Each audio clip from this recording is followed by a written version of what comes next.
Imagine waking up in a city where the morning light feels like surveillance. The air is quiet, too quiet, as if the sound itself knows it must obey. In Pyongyang, the streets are wide and clean, but not by choice. Every inch of the city is designed to impress outsiders, a theater of perfection hiding the machinery of control. Behind every immaculate facade lies a network of invisible rules that govern the pulse of daily life. In North Korea, even the ordinary is extraordinary, not because it's grand, but because it's forbidden to be anything else. Here, a smile can be rehearsed. A compliment can be required. Every citizen wakes with the same unspoken awareness that their life belongs not to themselves, but to the portrait hanging on their wall.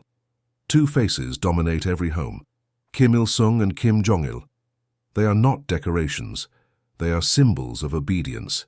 Each morning, families wipe the dust from their portraits using special cloths, never touching the faces directly. To forget this ritual is to risk suspicion, and in this country, suspicion is death in slow motion. Imagine this. A child wakes up late, forgets to clean the portrait before leaving for school. That single mistake could trigger an investigation. The teacher may notice the dust, a neighbor might whisper. Within hours, officials could arrive to question the family. The punishment might be re-education, a euphemism that conceals what happens in the countryside camps, where names disappear into mud and hunger. One small act of neglect becomes an act of betrayal. Daily life in North Korea is a labyrinth of invisible wires. Step wrong, and you are shocked into silence. Yet what is most unsettling is how natural it becomes. The people don't speak of fear. They breathe it. It seeps into their gestures, their posture, the way their eyes avoid lingering too long. Fear has a scent here, faint like smoke after a distant fire. Everyday rules are not merely rules. They are survival codes.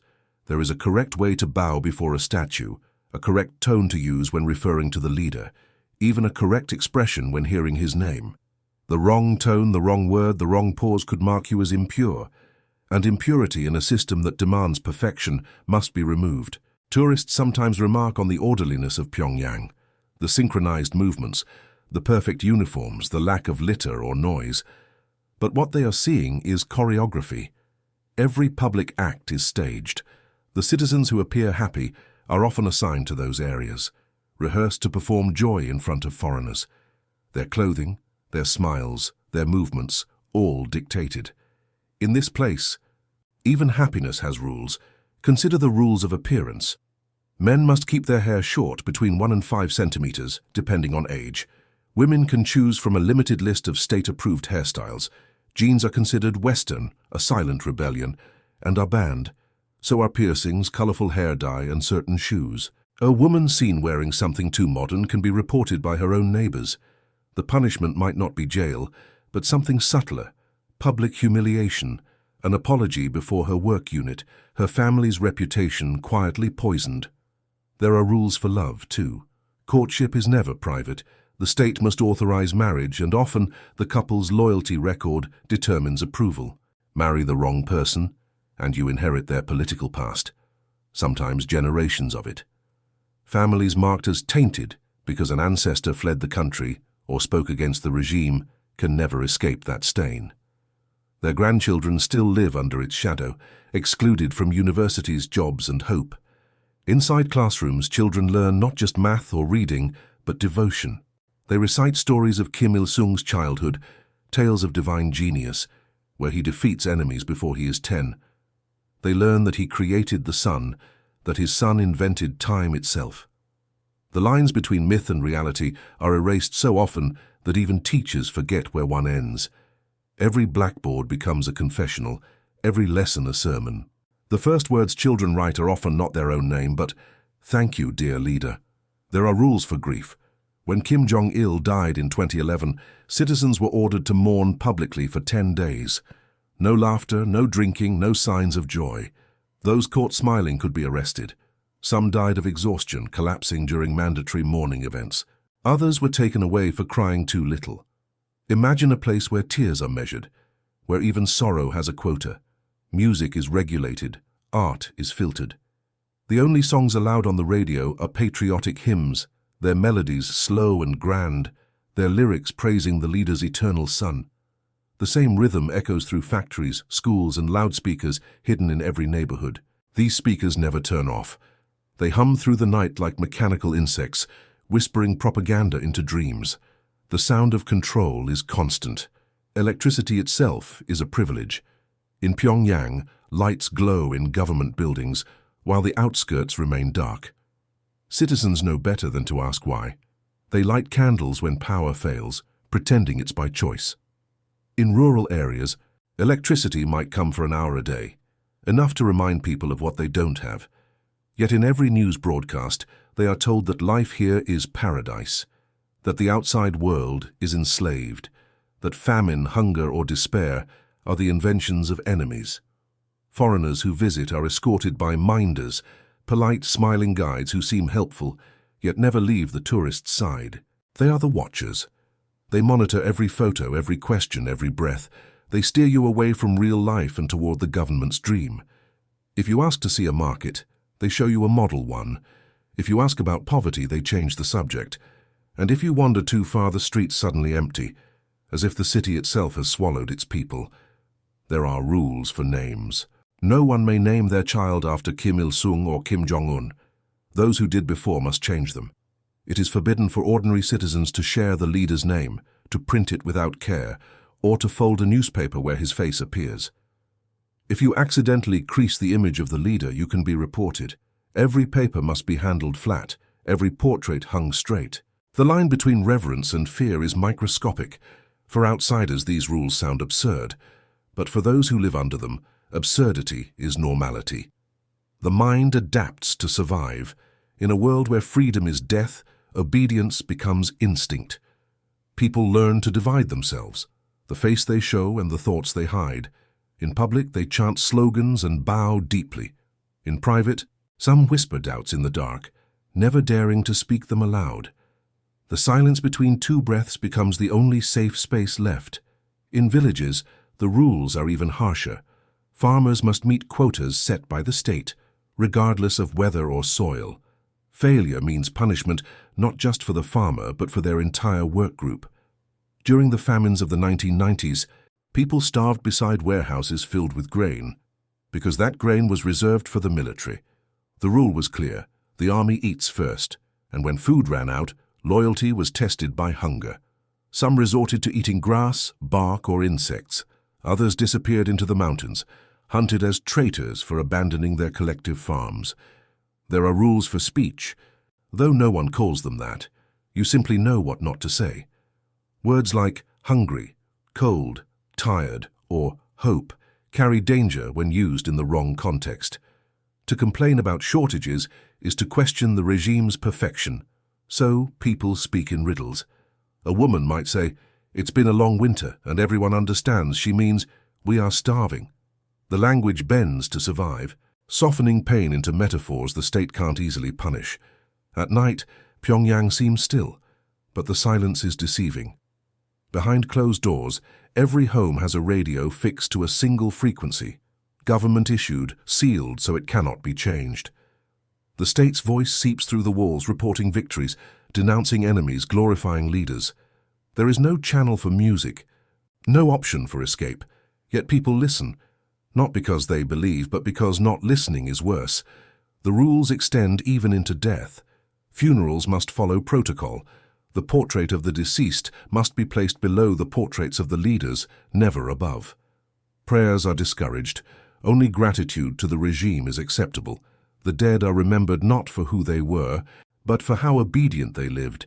Even the afterlife belongs to the state. Foreign films are illegal, yet they circulate secretly. A USB drive smuggled from China can cost a month's wages. Watching one is an act of rebellion, the smallest, most dangerous form of freedom. Imagine sitting in the dark, curtains drawn, as a Hollywood movie flickers on a hidden screen. For the first time, someone sees a world where people speak freely, laugh without fear, travel without permission. That glimpse alone is enough to change them forever. Some weep silently during the credits. Others vow to escape, knowing they may die trying. To understand these bizarre rules is to see beyond the surface of control. They are not random, they are architecture. Every restriction, every ritual, every silent gesture is part of a design that keeps the people obedient, predictable, and afraid to imagine life otherwise. The rules create rhythm, and rhythm creates comfort. Once obedience becomes routine, resistance feels unnatural. But not all obedience is blind. Some citizens play along, mastering the art of double life. They bow when required, smile when observed, and keep their secrets buried in silence. They tell their children stories that sound like myths of countries where lights never go out, where leaders are elected, where people can cross borders. For those children, these tales sound like fantasy. Yet even fantasy can plant a seed. In North Korea, even time follows rules. Clocks once ran 30 minutes behind the rest of the world, a symbolic separation known as Pyongyang time. It was not about practicality. It was about control, the power to redefine something as universal as hours and minutes. The message was clear. We live by our own reality. Even time bends to the will of the state. As night deepens over the capital, the city's rhythm slows. The grand monuments glow softly, powered by hidden generators, while entire districts sleep in darkness. Somewhere a family huddles under blankets, whispering a prayer they're not allowed to say. The wind moves through empty streets lined with propaganda posters. Smiles frozen on painted faces, slogans promising eternal prosperity. And above it all, the unseen eyes of the regime, not human eyes, but a presence that feels human, watching, always watching. The people have learned not to look back. But sometimes when the moonlight falls just right, a passerby might pause before a statue, eyes flickering between reverence and fatigue. For a moment, you can almost see the thought, the forbidden question, before it's buried again. What if none of this is real? What if the rules are only chains made of words? Then, just as quickly, the mask returns. This is everyday life in North Korea, a world where brushing dust from a portrait can save your life, where laughter must be timed and silence is the only true language, where the bizarre is ordinary and the ordinary is impossible. And as dawn rises again, the same rituals repeat, the same faces, the same songs, the same invisible hand pressing down. A country that appears calm on the surface, but beneath trembles with quiet fear. If the first impression of North Korea is one of quiet perfection, the second is far darker, a realization that the perfection is only skin deep, and beneath it lies an architecture of control more intricate than any dictatorship in modern history. To understand this machinery, one must look past the streets of Pyongyang and into the invisible grid that organizes every life in the country, the Songbun system. Songbun is not a law written in books or carved into stone. It is a classification of human worth, a silent hierarchy that divides citizens into the loyal, the wavering, and the hostile. Your Songbun is inherited, unchangeable, passed down like a genetic curse. It determines where you live, what you eat, what you study, who you marry, and whether you live or die. It begins not with you, but with your ancestors. Did they fight with Kim Il-sung during the revolution? You are blessed. Did they side with the South or believe in God? You are condemned. Even a rumor whispered decades ago can stain an entire bloodline. Imagine being born already judged, your name placed in a secret file before you can walk. You grow up knowing that your life's ceiling was set before your birth and that no act of loyalty can lift it. The privileged live in Pyongyang, where electricity flows and food rations arrive on time. The rest, the wavering and hostile, are sent to rural areas, invisible to foreigners, invisible to the world. There the roads fade into dirt and the propaganda grows louder to mask the hunger. The control is absolute. Every neighborhood has a Inminban, a local surveillance group responsible for monitoring its residents. These groups meet weekly, where citizens must report their activities and, if needed, denounce one another. It is not uncommon for people to invent minor self-criticisms. I failed to praise the leader enthusiastically enough. I did not smile when my supervisor spoke of his greatness, to appear humble and loyal. It is a ritual of fear, dressed as confession. In North Korea, guilt is currency. To survive, one must offer it regularly. At the center of this machinery stands the Ministry of State Security, an organization that sees everything. Phones are tapped, letters opened. Even the smallest act, like visiting a friend without permission, can be recorded as a potential anti-social behavior. The agents do not need to knock loudly. Often they appear at night, quiet and polite, with a list of names. When they leave, those names are gone. Families wake to find rooms empty, possessions untouched, chairs still warm from the last person who sat there. The neighbors never ask where they went. They already know. The people are taught to love the leader more than their own family. In school books, the image of Kim Il-sung is surrounded by light, his eyes painted to follow you. Children learn to bow before his picture before they learn to read. They memorize his sayings, his victories, his miracles. Every test, every reward, every punishment reinforces one lesson: there is no greater sin than doubt. Yet the control does not stop with education. It extends into thought itself. Radios, televisions, and computers are all pre-tuned to government channels. The internet, as the world knows it, does not exist. Instead, there is a closed system called Kwangmyong, bright light, a network of approved sites filled with propaganda and state news. To access foreign media is to commit treason, and yet smuggled USB drives from China, loaded with South Korean dramas, pop songs, and Western movies, circulate in the shadows. These drives are called seeds. They plant dangerous questions. Why do others live differently? Why do they laugh freely? The regime's greatest fear is not invasion or sanctions. It is curiosity. Curiosity is the first crack in the wall. So, the state builds rituals to erase it. Every citizen must attend self-criticism sessions, confessing not only what they did wrong, but what they thought. I felt tired during the leader's speech. I was jealous of a colleague's enthusiasm. These are the confessions that save lives. The process is not meant to reform. It is meant to remind you are not your own. But among the strangest rules are those that regulate emotion. It is illegal to show disrespect to the image or words of the Kim family, but the definition of disrespect is fluid. Once a man was arrested for using a newspaper to wrap fish, the same newspaper that bore Kim Jong-un's photo. Another was executed publicly for dozing off during a patriotic concert. The rules are not about morality. They are about demonstrating the omnipresence of the regime. If even your laughter, your posture, your sighs can betray you, then no thought is safe. The propaganda system works not only through fear, but through inversion, convincing citizens that the outside world is the one in chains. Every morning, broadcast tells them that America is collapsing, that South Korea is ruled by foreign devils, that poverty and crime dominate every capitalist nation. They are told they are the freest people on earth, the envy of humanity. In Pyongyang's museums, visitors see dioramas depicting American atrocities, soldiers with plastic smiles committing imagined horrors. The lies are so vivid, they become memories. And yet, sometimes, the truth slips through. A radio signal from across the border, a whisper from a smuggler, a glimpse of foreign goods carried by Chinese traders, small cracks in the sealed glass. The regime knows this, which is why possession of an unauthorized phone or radio can lead to execution. Those who risk it hide their devices underground or in walls, listening at night to forbidden frequencies that carry voices from Seoul or Beijing.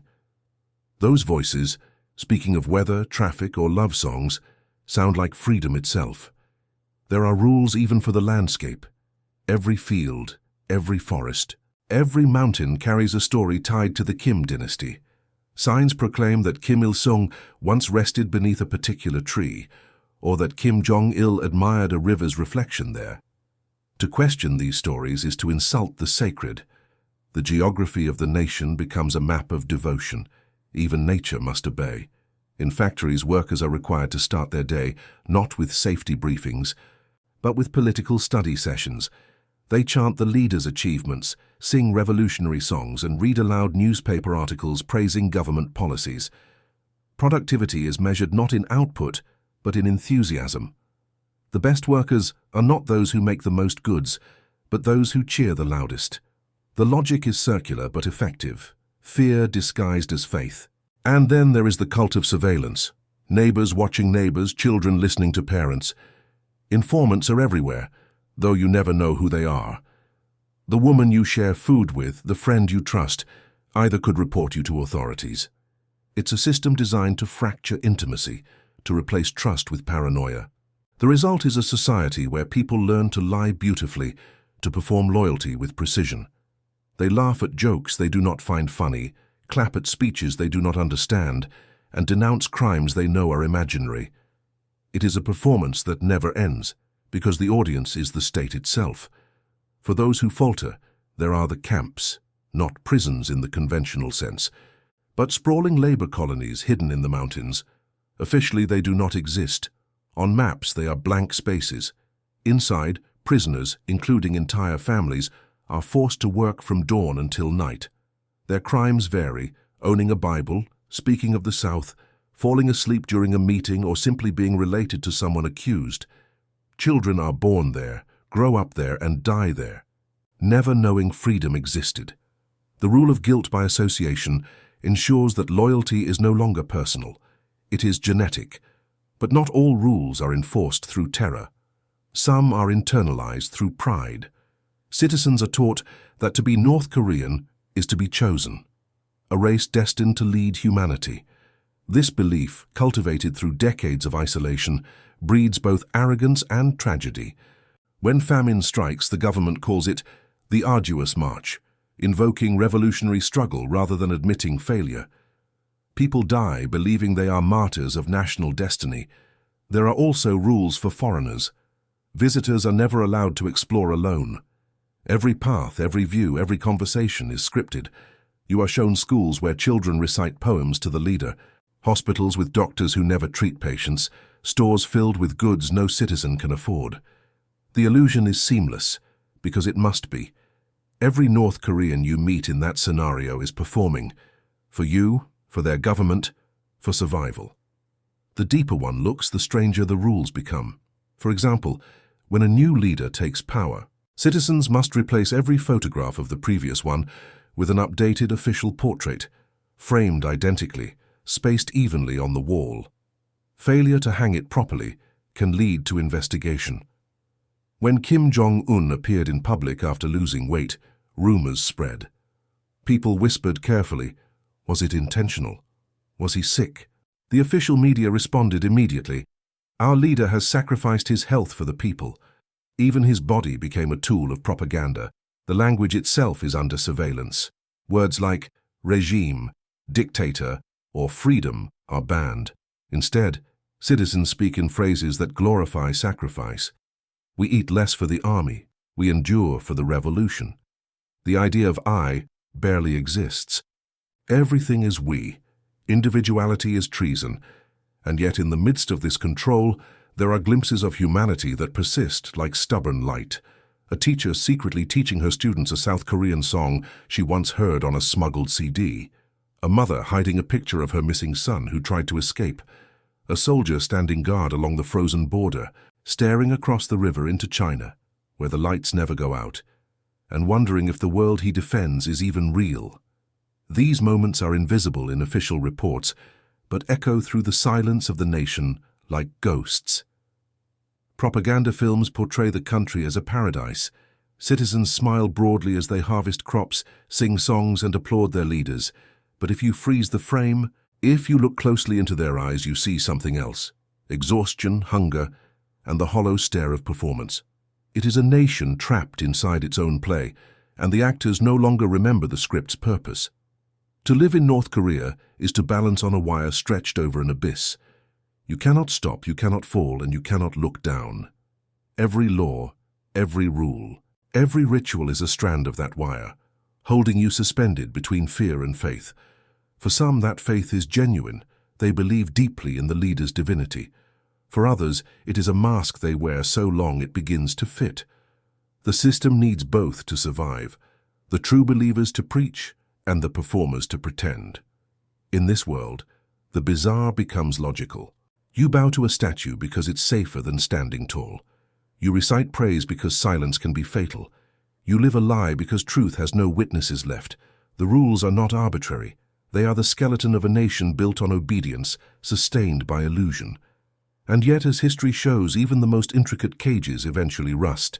seeds of defiance, curiosity, memory, love grow quietly in the cracks. A song from the south, a whisper of another life, a single forbidden thought. These are the sparks that regimes fear most.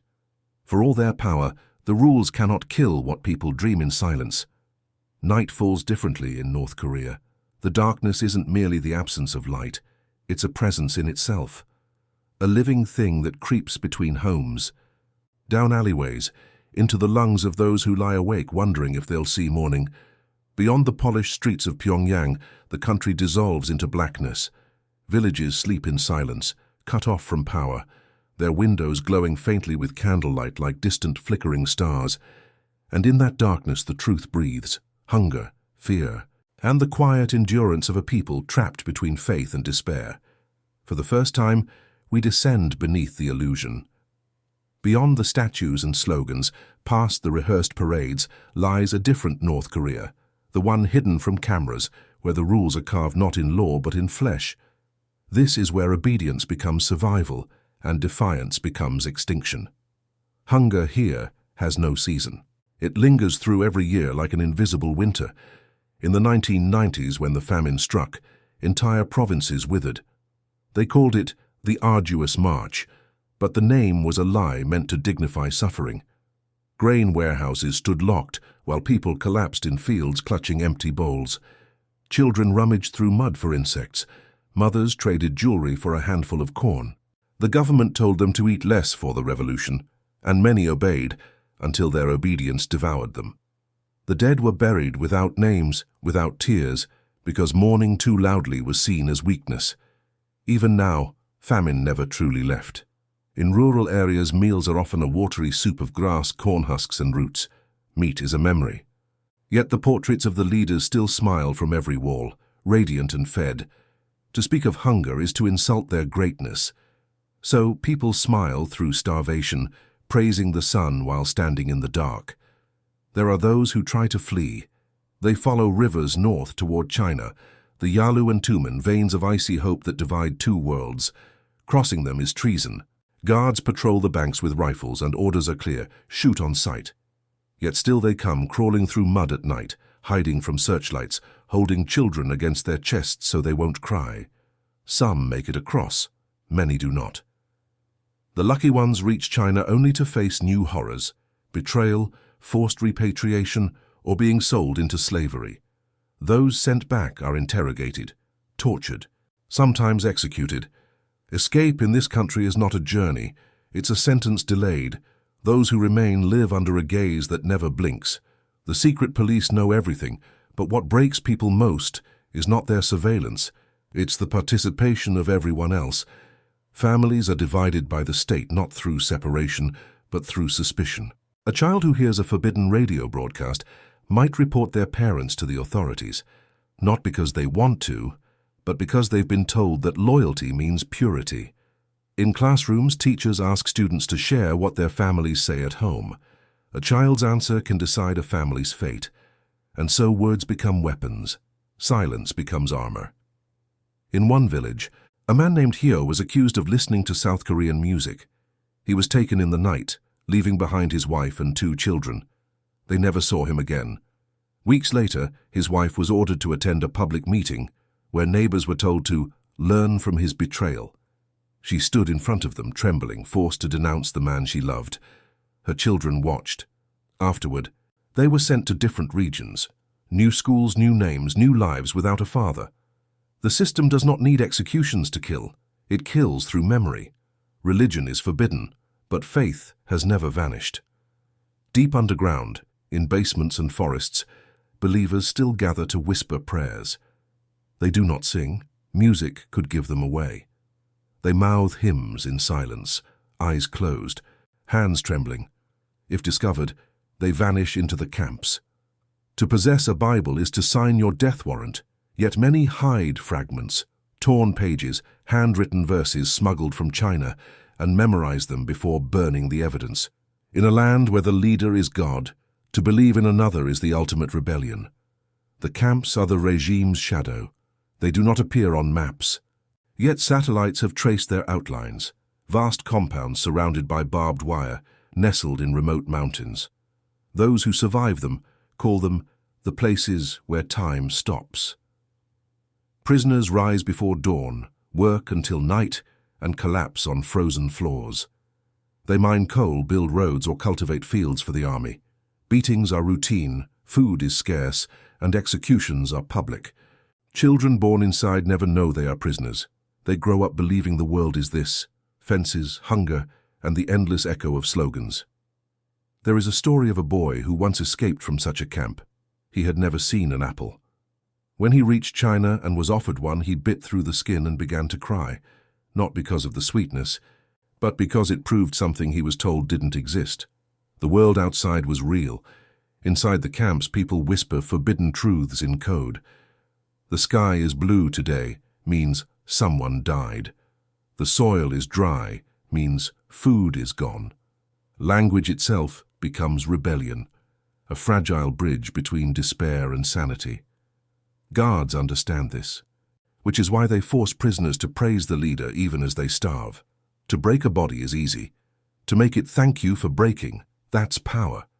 And yet even under the weight of terror, human nature resists extinction. Mothers share crumbs of food with strangers. Prisoners carve tiny crosses from twigs and hide them in the dirt. Workers steal moments to watch birds, envying their freedom. These small acts of defiance are invisible to the regime, but monumental to those who perform them. They are proof that even in the darkest systems, light survives in fragments. In Pyongyang, far from the camps, another kind of suffering exists. Quieter, more psychological. The elite who live there are not free, only better-fed prisoners. Their loyalty buys privilege, but also isolation.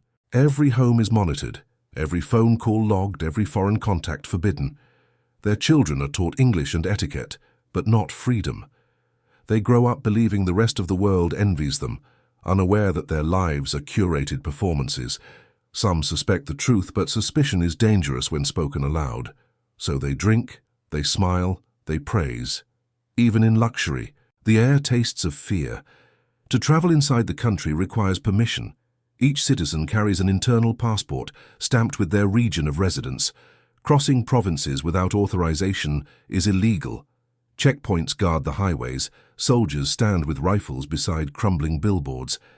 Those caught traveling without papers are detained, questioned, sometimes beaten. The irony is cruel. A nation that calls itself free from imperialism cages its people behind invisible borders. The state's greatest weapon is not its army, but its mastery of illusion.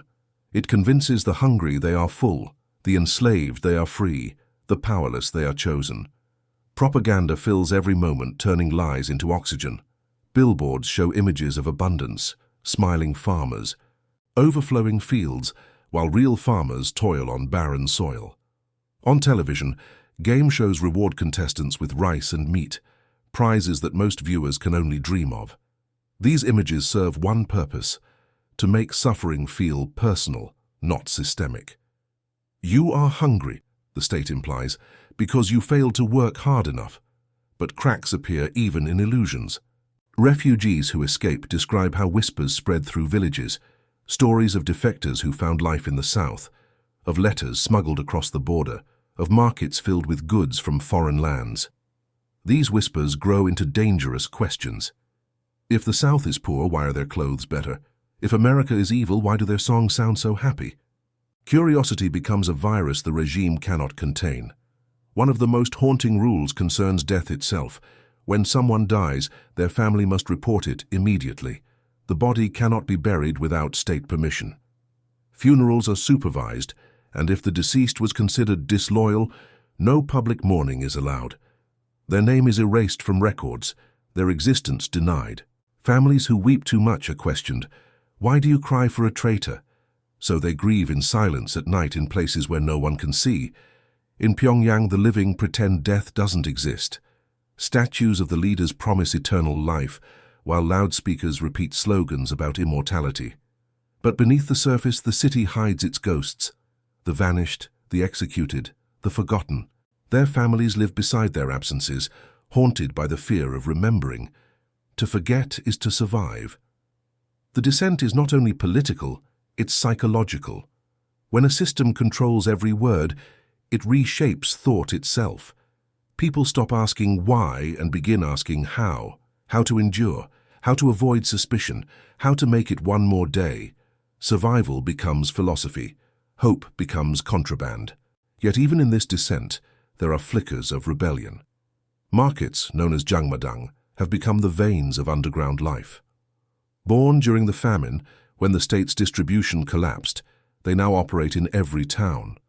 Women, especially, run these markets, trading food, clothes, and goods smuggled from China. The state tolerates them because it must. Without these black markets, millions would starve, but each transaction carries quiet defiance, proof that people can organize life outside the government's reach. A woman named So Yon once described how she sold rice in secret, hiding her profits in a jar buried beneath her floor. When soldiers came for inspections, she pretended to have nothing. Her husband, a loyal party member, never knew. Her business fed her children when the state could not. Her greatest fear was not discovery, but her son's innocence. Children are taught to report wrongdoing, and love in this world can be fatal if spoken to the wrong ears. Every life in North Korea is a balance between two worlds, the one they must show and the one they must hide. The mask becomes so heavy that sometimes they forget what their real face looked like. And yet, beneath the masks, a quiet longing persists for the forbidden taste of freedom, for laughter unmeasured, for the right to speak a thought without fear of the walls listening. In the end, what makes North Korea's rule so terrifying is not their cruelty, but their success. They have turned human instinct, love, curiosity, compassion, into liabilities. They have built a society where even kindness can be dangerous. A mother who shares extra food risks suspicion of hoarding. A friend who visits too often invites questions. A smile at the wrong time becomes evidence. Every act of humanity requires calculation. Every emotion demands permission. And still, somehow, people endure. They find ways to hope in silence, to live with dignity in the absence of it, to carve small spaces of defiance within the machinery of oppression. That endurance, fragile and quiet, is what the regime fears most. Not rebellion, not armies, but the simple refusal to stop being human. If the previous descent revealed the depths of control, now we climb through the shadows to glimpse what the world was never meant to see. The hidden layers of North Korea that exist beneath the illusion, the forbidden veins of a system designed not only to rule, but to deceive. Beyond the barbed wire and propaganda lies another North Korea, one that the regime hides even from its own people, a country of secret privilege, underground opulence, and silent defiance. At first glance, Pyongyang appears to be the shining heart of the nation. Broad avenues, monumental statues, choreographed parades, and pastel towers line the horizon. For the few foreigners allowed in, the city feels staged, as if built for a camera lens. And in truth it is. Pyongyang is not a city in the ordinary sense. It's a set, a living museum where every citizen is both actor and exhibit. Only the most loyal are allowed to live here. It's estimated that less than 1% of the population ever sees the capital's boulevards. For everyone else, Pyongyang might as well be a myth. Behind its gleaming facade, however, the capital hides an entire infrastructure of privilege, tunnels, compounds, and restricted districts designed for the ruling elite. These are places where the rules bend, where scarcity vanishes, and where the illusion of equality dies completely. Deep beneath the city runs a network of underground bunkers and secret rail lines. These tunnels, some built decades ago with Soviet assistance, connect government buildings, military headquarters, and the private residences of the Kim family. It is said that a private train, armored, silent, and opulent, travels these subterranean routes unseen by the citizens above. There are restaurants in Pyongyang where only high-ranking officials dine, rooms lined with imported marble, tables set with crystal glasses and menus printed in French. In these spaces, meat and wine are plentiful. Laughter is permitted, and music from the outside world sometimes drifts softly through hidden speakers. While the countryside starves, these enclaves feast. The contrast is so vast it feels like two nations living side by side, one in chains, one in denial. The Kim family's private estates stretch across the country, guarded by elite troops and hidden by forests. Satellite images have revealed mansions with swimming pools, private lakes and horse stables. Foreign cars, Rolls-Royces, Mercedes, Bentleys wait in garages. Imported wine, Swiss cheese and caviar arrive through diplomatic channels. The regime calls this necessary comfort for leadership, but it is excess built upon silence. No ordinary citizen will ever see these places. They exist outside the map, outside the laws, outside the hunger that defines everyone else. The contrast is most visible at night. From the sky, North Korea appears as a black void between the glowing constellations of China and South Korea. Only Pyongyang emits light, a small trembling cluster of artificial brightness. That single glow is not a symbol of prosperity. It is a spotlight on inequality. The city shines because the rest of the country must remain dark. Yet even within the capital, the cracks are visible if you know where to look. Wander away from the tourist routes, past the polished buildings and wide avenues, and you find neighborhoods where concrete crumbles and windows remain shattered for years. You find citizens walking long distances because fuel is too precious for buses. You see schoolchildren rehearsing songs in praise of the leader while their shoes fall apart. The illusion holds only from a distance. Up close, it disintegrates. But there are other secrets too, the hidden mechanisms that keep the regime alive. Among them is the Room 39, an office so secret that most North Koreans have never heard its name. It is said to handle the regime's slush funds, an empire of illegal trade, counterfeiting, and international smuggling worth billions. Gold, weapons, narcotics, even human labor are trafficked through front companies across the world. The profits sustain the elite's luxuries and fund the nuclear program. Every counterfeit bill, every smuggled gem, every shipment of illegal goods begins and ends in the same place, the quiet offices of Room 39, where corruption is national policy. There are rumors of another network, one less material but equally vital, the system of ghost cities and forbidden zones. Some exist only for military research, others for nuclear testing. There are entire towns near Punggye-ri and Yongbyon where no foreigner has ever set foot, where residents live under strict isolation. Their children are forbidden to travel, their letters censored, their existence unacknowledged by the outside world. They are the invisible citizens of an invisible state.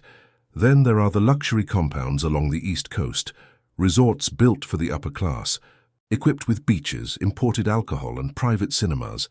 Here, party officials and generals spend holidays away from the eyes of their subordinates. Foreign visitors never see these places.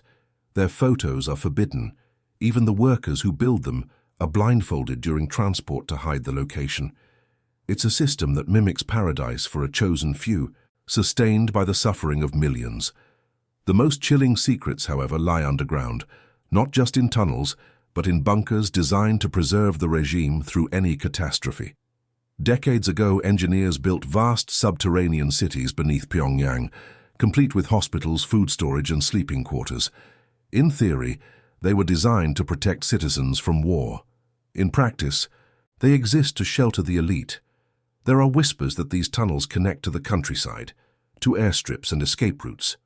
No one knows how deep they go, but defectors who once worked on construction projects speak of endless corridors disappearing into the dark, guarded by soldiers who never leave their posts. To the people, none of this is visible. They are told their country is pure, equal and strong. They are shown model farms and immaculate schools whenever a foreign delegation arrives.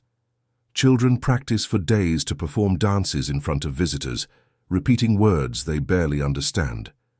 Thank you, dear leader, for our happiness. Afterward, when the cameras leave, the food in their bowls disappears too.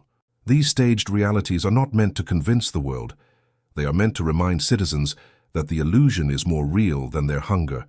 The exposure of truth does not come from within, but from those who manage to escape.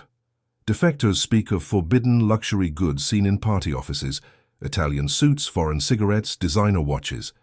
They tell of special hospitals for the elite, where imported medicine is reserved for high-ranking patients, while ordinary citizens die from treatable illnesses. In the same country where anesthesia is scarce, officials receive plastic surgery and imported medical care. Yet what is perhaps most surreal is how deeply the regime invests in its own mythology. When Kim Jong-il was born, official records claimed that a new star appeared in the sky and double rainbows arched over his birthplace. When Kim Jong-un attended school in Switzerland under a false name, he was later described as a child genius who could drive at age 3 and compose symphonies before he could read. The mythology is not meant to be believed rationally, it's meant to dominate imagination. If you control what people can dream, you control what they can doubt. Among the elite, faith in the regime is often pragmatic, not devotional. They know the truth. The outside world exists and it thrives. Many secretly watch foreign films, listen to South Korean pop, or surf the black market network with hidden laptops. They live double lives, balancing privilege with paranoia.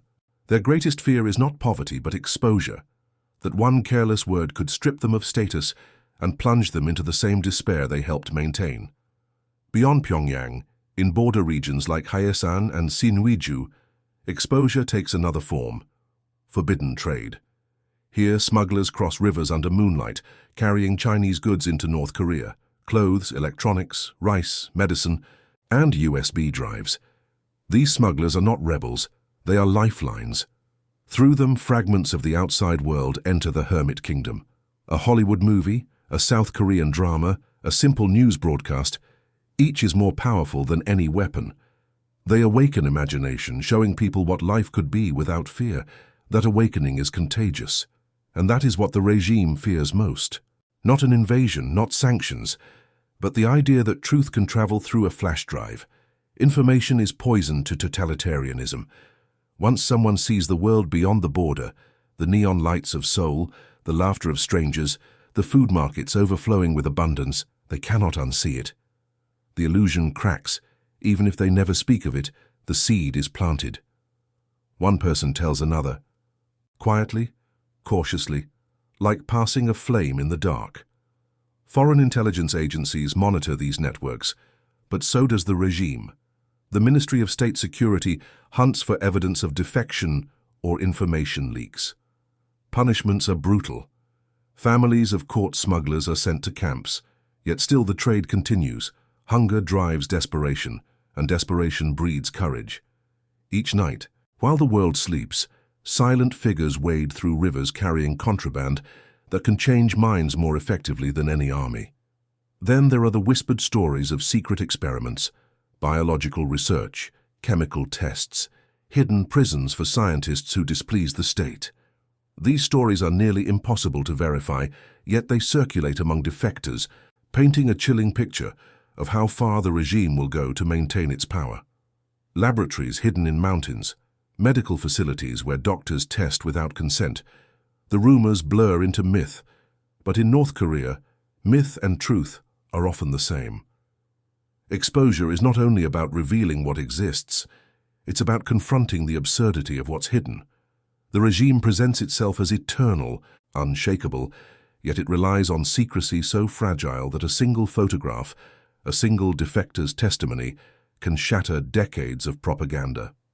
That fragility is its paradox. The stronger the illusion, the weaker the truth must be to destroy it. Even within this darkness, there are networks of hope. Activists along the Chinese border send balloons carrying USB drives, Bibles, and leaflets over the demilitarized zone. The regime calls them airborne terrorists, but to those inside who find one of these drifting gifts, they are miracles, glimpses of a world that speaks without fear. For a few moments, someone reads forbidden words, watches forbidden images, and realizes that life elsewhere moves freely. The regime can destroy the evidence, but not the thought it leaves behind. And that thought, that realization, is the beginning of the end for every dictatorship. Not through violence, but through awareness. Awareness that the rules are not divine, that the portraits are not gods, that the world outside does not burn in chaos as they were told. Awareness that the bizarre rituals, the songs, the slogans, all of it, are tools to chain imagination. Once that chain breaks even slightly, the rest begins to rust. Beneath the shining parades and thunderous speeches, beneath the marble statues and choreographed applause, lies the truth, a fragile system built on performance and fear. And like all performances, it only lasts as long as the audience believes. The moment one person stops clapping, others begin to listen. There is a silence that hangs over North Korea when the loudspeakers stop. It's not the silence of peace. It's the sound of exhaustion, of a nation whose breath has been choreographed for generations. When the broadcasts fade and the chants end, you can almost hear the pulse of the people beneath it all, faint, buried, but still beating. That silence carries the weight of every unspoken thought, every forbidden dream, every name erased by history, but remembered by the heart. To understand North Korea is not to watch its parades or study its monuments. It is to listen to that silence, because inside it lives the truth, the quiet rebellion of endurance. The world has seen the images, soldiers marching in perfect lines, citizens waving red flags, children singing hymns of devotion. But what the cameras never capture are the eyes that hesitate for a fraction of a second too long, the faces that look just past the statue instead of at it. Those are the cracks. And through those cracks something human still breathes. Every system built on fear believes itself immortal. But fear, no matter how absolute, is never infinite. It consumes itself. The regime's greatest achievement, to make obedience instinctive, is also its greatest weakness. Because instinct cannot be erased, only redirected. The same endurance that keeps people silent can one day make them rise. For decades, the outside world has watched North Korea as though it were a planet frozen in time. Journalists, diplomats, even defectors describe it as a place untouched by the modern age, a relic of Cold War paranoia.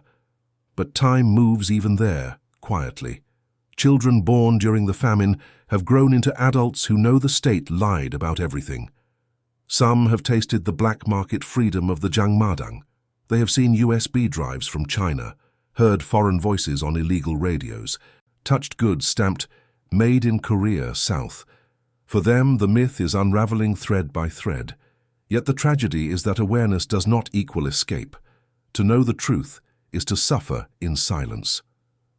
A young woman who watches a South Korean drama on a smuggled drive cannot share what she feels.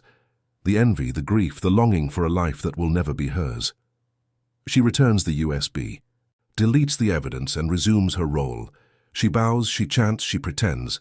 But something inside her has shifted forever. She will never again believe the lie completely. And in North Korea, that quiet disbelief is the most dangerous thing of all. The system's genius lies not in its brutality, but in its ability to make victims its enforcers. Every citizen is a guard, every friend a potential informant. Even love becomes suspect. That is the architecture of isolation, not walls of concrete, but walls of mistrust. And yet, the more the regime isolates, the more it depends on the people's performance to survive. It must constantly be seen to be believed. When the performance falters, the illusion trembles. For the few who manage to flee, freedom brings its own torment. They cross rivers in the dark, crawl through forests, hide in basements, and bribe guards. When they finally reach the outside world, many describe the shock not as joy, but as confusion. The lights of Seoul, the food, the noise. It's too much. Some weep at supermarkets, overwhelmed by the abundance. Others stare at strangers, unable to understand why no one is watching them. Freedom feels unnatural at first, because for so long fear was home. Defectors often speak of dreams. In the early months of freedom, they still dream of the regime, of uniforms, inspections, the sound of boots on concrete. They wake sweating, afraid they've been discovered. Some wake crying because, even in their dreams, they're apologizing. That is what total control does. It colonizes the mind so completely that even when the body escapes, the spirit still whispers its orders.